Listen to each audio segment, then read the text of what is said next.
Hello all, a very warm afternoon to one and all. So today we will be beginning with descriptive statistics as a part of CS 575 time series analysis. Right? Any analysis that you do will involve a huge amount of statistics that you need to consider.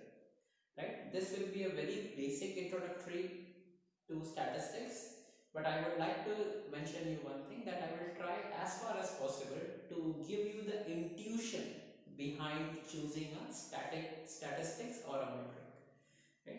So first with the definition of a descriptive statistics, right? So what do you get from the word descriptive, right? Something that describes, right? A descriptive statistics is a numerical value that describes, right? Descriptive is describes or summarizes, right? Either it describes the statistic or summarizes the statistics.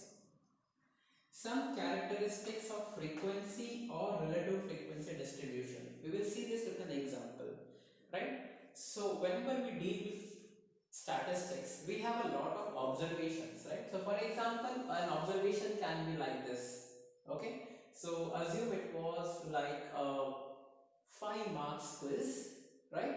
And these are the scores which are obtained by the students. There are 25 students in the class, so the student 1 obtains 2 marks, 2 marks, 0 marks, 1 mark, 1 mark, 2, 3, 1, 2, 3, and so on. So what we call this as observation, right? We are not dealing here with data or information. This is an observation which of course can be treated like a data because these are the data points, right? So you can observe that even though these are 25 values, right? The unique values in this data set are, so you can say unique values in this data set are 0, we have 1, we also have 2, we have 3, we have 4, and that's it, right? We don't have any 5. So the total unique values in this data set are 0, 1, 2, 3, and 4, right? We don't have 5 here, right? Now if you see these 5 values 0 to 4 are repeated multiple times, some with a higher frequency and some with a lower frequency, right? So in the descriptive statistics, when they say okay, some characteristic of frequency or relative frequency, now what does these terms apply or these terms mean, right? So this means, for example, if I take these are the unique values, we have observations 0, 1, 2, 3, and 4. Let me draw a straight line here. Right? Then we have the frequency. So 0 is appearing one time. So you can see in the entire data, 0 appears only one. Right? So I write 0 is appearing one time. Now I count the number of ones. 1, 2, 3, 4, 5, 6, and that is a 7. So I have 7 ones. Similarly for 2, let us count for 3. We begin from the left to right. 1 observation, 2 observation, 3 and 4. Oh sorry. 1, 2, 3, 4, 5 and 6. We have 6 observations. So 6 is here. And finally 4 appears only once. Right? So 4 is appearing only once. So the total frequency count is 1 plus 7 is 8, 18, 24 and 125. These are the same number of observations that I get here. So what is the relative frequency that you get? You just count the total frequency, which is 25, and now just take a fraction. 1 by 25 is the relative frequency. 7 by 25 is the relative frequency for 1.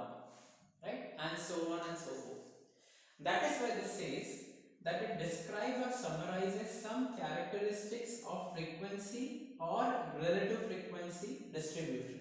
So this is the frequency distribution and this is the relative frequency distribution. Now you may ask that it may happen that all the values are unique. In that case, what happens? What would be the frequency distribution look like? That's a good question. So for example, I am having a small data set here. Let me have another pen here. So let's say you have a very small observation 1, 2, 3, 7, 4 and minus 1. If this is the observation, you can see there are all unique values. Since there are unique values, the frequency of everything will be 1, 1, 1. This will be the frequency. Observation 1, 1 and 1. Right? How many values are there? 1, 2, 3, 4, 5, 6. Right? 1, 2, 3, 4, 5, 6.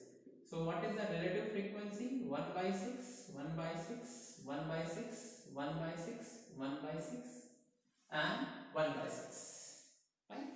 So this is how what we study with the descriptive statistics, and there are various kinds of descriptive statistics that we will look into in the future, right?